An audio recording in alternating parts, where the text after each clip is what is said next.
Shocking allegations coming to light in a new report by the Security and Intelligence Committee that some members of Parliament and senators knowingly engaged in foreign interference. For more details on what this report means, what else is happening this week in politics, we're joined this morning by the Globe and Mail's Laura Stone.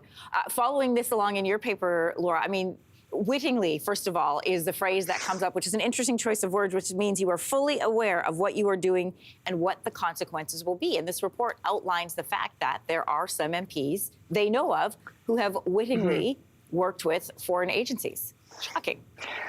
It's extremely shocking. And I think, we've talked a lot about foreign interference over the past a year or two, and Prime Minister Justin Trudeau's government and what they've done or have not done to respond to it. And this report does say that the Liberal government has been too slow to respond to foreign interference. But I think this is really stunning in that it actually finds fault in individual members of Parliament, although they're not named, so we don't know which party they're from, and they say it's a small number, who, have accepted funds or benefits from foreign governments for influence over nomination races. For instance, one member actually had a relationship with a foreign intelligence agent, passed along sensitive information.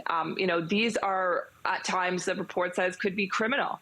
But, the laws are not strong enough, they say, to prosecute it. It's really interesting. This report came from a committee that's actually made up of different parties, MPs and senators, who kind of looked into their own. And so, the kind of the findings on the level of actually finding fault with members themselves, I think was really surprising to people, and probably something that's going to resonate with the public the most of all of these kind of foreign interference stories that we've been hearing about. Well, and in fact, this is the fourth report on foreign interference. Everybody's got their eye on the calendar. We have an election that's coming up next year. Also, the fact that we know that there are politicians, and they're unnamed at this point, they were working to persuade fellow parliamentarians on behalf of foreign actors. They also talk about political staffers being targeted by foreign agencies, not just elected officials.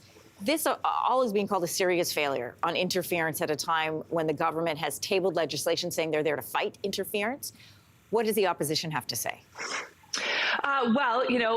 First of all, we're talking about a couple of countries here, China and India, which are specified in the report. And the Liberals say they'll look at these recommendations, but they disagree with some of the findings because, this information is heavily redacted. They say that, the context of the fulsome context isn't always there. We haven't heard a ton from the opposition about this, Anne-Marie, and that's what's really interesting. And that's because everyone's kind of implicated here. We did see in the report that there was some meddling in conservative leadership races as well. The Conservative Party says it's the first time they've heard of this, and this is by India specifically. And so, I think all the parties are going to kind of have to take a hard look at how they handle these things. And the report also calls for sort of a strengthening in, I guess, the lessons to parliamentarians and their staffers on how to deal and combat this specifically. Well, that was sort of my next question, and I don't want to spend too much time on it, Laura, but even anybody who works in a corporate setting gets training on like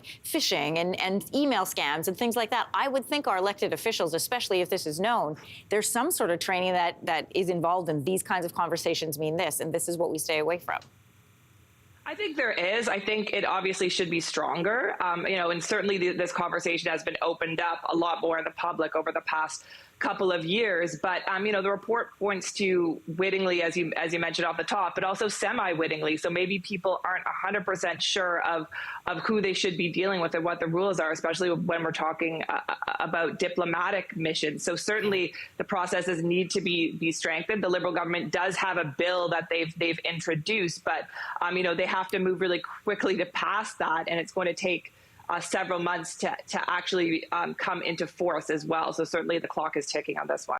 Hey, thanks for watching. If you liked this, be sure to subscribe here, or you can check out more Your Morning videos right here.